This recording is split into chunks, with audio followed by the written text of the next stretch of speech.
So Dave, tell me about that first day. I was 14, it was a cold day, late in the afternoon. So I was lying there on my back and the world was spinning and I didn't want to move an inch because I knew if I did, I was going to spew. I threw up all over the mat. And there's nothing more humiliating, and there I was on my first day, everyone watching on my hands and knees, mopping up my own vomit with paper towels. I remember that feeling. Next week though, I came back and you know what my teacher said? Didn't expect to see you here again. I'm the owner of a boutique online marketing company. It's called Melbourne SEO Services, and I've lived in Melbourne my whole life. I went to Melbourne High School and decided not to go to traditional university. Instead, I took out a $5,000 loan and did one of those learn how to trade the stock market in a weekend type course. You know the ones. It was the best idea. I was going to make millions of dollars and this was my time. So what did I learn? Well, I learned that you need money to trade the stock market, and all I had was a $5,000 debt. I lived with my mum in a 2-bedroom flat, stacking shelves in a supermarket just to pay back the loan. Always thought that I was going to be the next stock market guru, the next Warren Buffett, but maybe I was wrong. I kept in touch with that original trading group, helping them learn how to use this charting software that we'd been taught.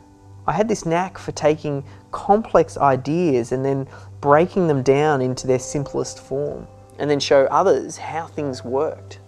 I teamed up with one of the guys from the course and we wrote this 240-page study guide on how to master the software. My dreams were boosted again, but it didn't last. I realised you can have the best product in the world, but unless anyone knows that it exists, it doesn't mean squat.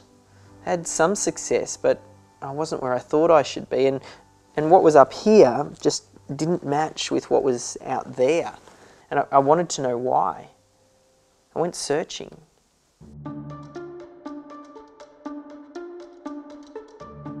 Books, tapes, videos, CDs, MP3s. I devoured self-development like a pig in a honey pit. The amount I spent on self-development courses, I could have bought a house. I was looking for the Holy Grail, the secret to success. I was reading this book about a guy in the US. He sold the Brooklyn Bridge. He'd basically written up a press release, chopped up bits of the bridge and then sold them off. At the time, in my hometown, Australia's most well-known sporting stadium, the MCG, was being renovated and they were discarding all of the old seats and carpet. The timing was uncanny. I couldn't believe it. This is my golden ticket. Here it is, Dave. Welcome to the chocolate factory. TV, radio, magazines, newspapers, and then, just like before, pop, the bubble burst. I was riding on a promotion, and once the attention died out, all I had was a pile of old wood and a little extra cash. You can see the pattern, right? So one day when I was stacking shelves, a friend of mine came up and asked if I wanted in on a rock and roll clothing music store. I bet you can guess what I said. 3 stores, 20 staff, importing from China, franchising, endless mistakes and countless lessons in the best education money could buy. That's how I learned. 10,000 hours, that's how long they say it takes to become an expert at something. Entrepreneurs, they're in a different league. I say double, even triple that. And when you get there, that's day one.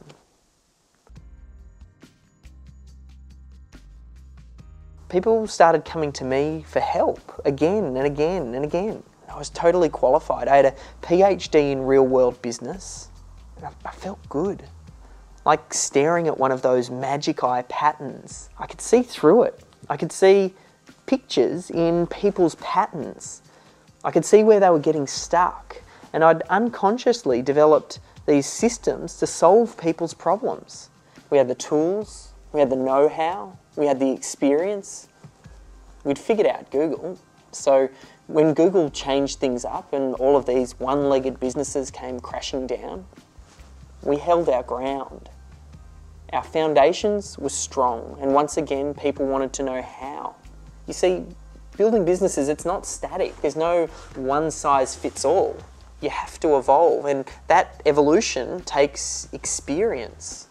14 years, 30,000 hours, and I can finally say, this is where I want to be.